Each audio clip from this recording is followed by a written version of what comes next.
نحمده ونصلي على رسوله الكريم اما بعد بسم الله الرحمن الرحيم قال رسول الله صلى الله عليه وسلم صيام يوم عرفة إني أحتسب على الله أن يكفر السنة التي قبله والسنة التي بعدها۔ رسول اللہ صلی اللہ علیہ وسلم نے فرمایا کہ مجھے اللہ تعالیٰ کی ذات سے امید ہے کہ وہ یوم عرفہ کے روزہ رکھنے کی صورت میں گزشتہ سال اور آئندہ سال کے گناہ بخش دے گا۔ اسی طرح ایک اور حدیث میں آیا کہ کان رسول اللہ صلی اللہ علیہ وسلم یصوم 9 ذی الحجہ و یوم عاشوراء، کہ نبی اکرم صلی اللہ علیہ وسلم ذی الحجہ کے پہلے 9 روز اور 10 محرم یعنی عاشوراء کا روزہ آپ رکھا کرتے تھے۔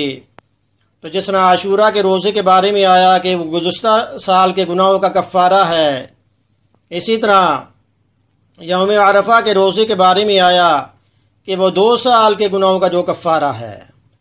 تو اس حدیث سے ہمیں یہ بات پتہ چل رہی ہے کہ نبی اکرم صلی اللہ علیہ وسلم ذی الحجہ کے پہلے 9 روز آپ روزہ رکھا کرتے تھے۔ تو 9 ذی الحجہ کا ہمیں کیسے پتہ چلے گا؟ یعنی اپنے ملک کی چاند کی تاریخ کے حساب سے۔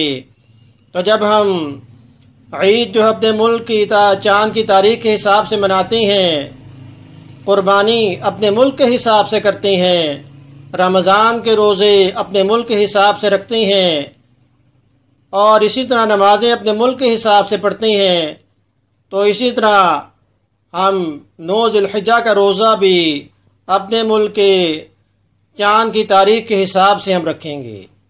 اور ان 10 دنوں کے اعمال کے بارے میں حدیث میں آیا کہ ما من ایام العمل الصالح فيها احب الى الله من هذه الايام العشر، کہ ان 10 دنوں میں کیے گئے نیک اعمال اللہ پاک کو تمام دنوں کے نیک اعمال سے زیادہ محبوب ہیں۔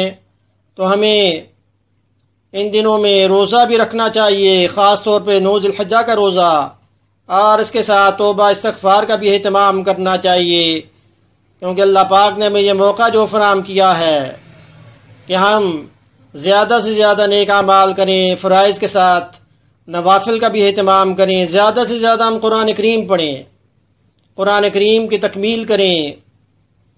تو نماز اچھی، زکوٰۃ اچھی، روزہ اچھا، حج اچھا، مگر میں باوجود اس کے مسلمان ہو نہیں سکتا، نہ جب تک کٹ مروں میں خواجہ یثرب کی عزت پر، خدا شاہد ہے کامل میرا ایمان ہو نہیں سکتا۔